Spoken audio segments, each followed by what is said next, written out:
confidence namin sa yun, but then again, marami pa kami dapat tutulong kasi may mga sistema pa kami. Kumbaga sabi nga ni Coach, nasa 30% pa lang ako sa system namin. So, sinabi na. So, yung marami pa kami dapat matutunan sa mga trainings namin para ma-apply namin sa second round. Yun nga, sobrang tough na ng labanan kasi second round na, so alam mo yung mga laro ng bawat isa. So, I think it's, ano na siya, magiging character na talaga siya, attitude na talaga yung labanan next year. So, yun yung kailangan namin work. Thank you. To Enzo, you have 18 excellent sets, 1 attack and 1 block. So, kumusta naman yung adjustment mo kay playing under Coach Vince? Siyempre, setter range na. English. Talaga? Sorry? Correction. What can you say about playing under Coach Vince? He's also a setter before. For me, I think personally, we relate a lot with certain concepts, so he gives me really good input and he really calmed me down when I'm in situations where I'm unsure. So playing with him is kind of a breath of fresh air, and yeah. Thank you. Enzo, okay, the floor is open for questions. Gian, as the team's leading scorer lang last season, siguro paano mo lang ina-assess yung sarili mo ngayon na yung iba namang teammates mo yung nagsashine?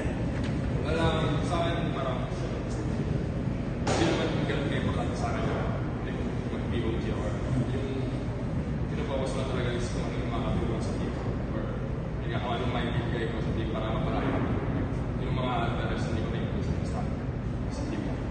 So Enzo, with talented teammates, just how do you make sure to keep everyone happy? Well, having a positive attitude is kind of everything for this team. It's kind of our backbone. So we just kind of try to keep the energy high and try to make it laugh, try to make it, give them plays where they're going to be, in a happy situation, in a good situation. So that's all I really is. I just want to keep them confident. Coach, balance mo pensa ngayon. Siguro gano'n lang kalaking bagay na yun, medyo unpredictable yung team mo para kahit sino pwedeng pumutokin.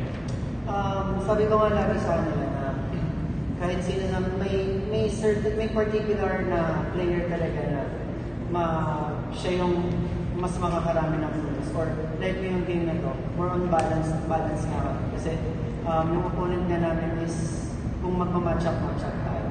Okay, so sabi ko nga sa kanila, itong numbers na to, wala naman yan sa akin. As long as yung collective effort namin yun. So kahit sino, hindi naman sila makakapuntos ng ganito, hindi naman magbabalance ng ganitong point kung hindi sila tinulungan ng isang teammate na sila wala ng isa. Then siguro para sila kung ano lang sa first round mo, yung team medyo up and down, pero ikaw na lang ano yung assessment mo sa individual performance sa team. Yeah, personally, sasabi ko na hindi pa ako satisfied sa binigay ko ng isang ngayon ng first round kasi yun nga, meron up and down na sa play. Yun yung kailangan natin work talaga para sa second round. So, yun yung assessment ko lang na kailangan namin talaga, pinag-usapan namin last time na kung ano yung identity ng parang for nasa namin. Dapat yung napakita ko para wala nang pagsisipsyadin. So, I think that's it. Coach, from your standpoint, na lang yung pinakakailangan pa ng team for the second round, na medyo kulang points.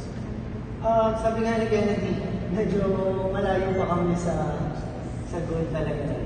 Medyo malayo pa rin talaga kasi gusto namin nangyari sa kanya. So hindi ko siya masasabi na gusto ko or hindi ko siya masasabi na confident na ako yung pa. Medyo malayo pa ako. So sabi ko nga sa kanila, gusto ko every game, every practice, ito progress ako. May progress ako. Kahit maliit yan, small improvements pa rin naman. So, yun lang gusto ko lang lagi is magtutulakan kami pa forward. Never kami may hihilat. Pero gagawin namin. Okay lang magkakarami as long as magtutulakan kami pa. Congratulations, Coach Vince and Ian.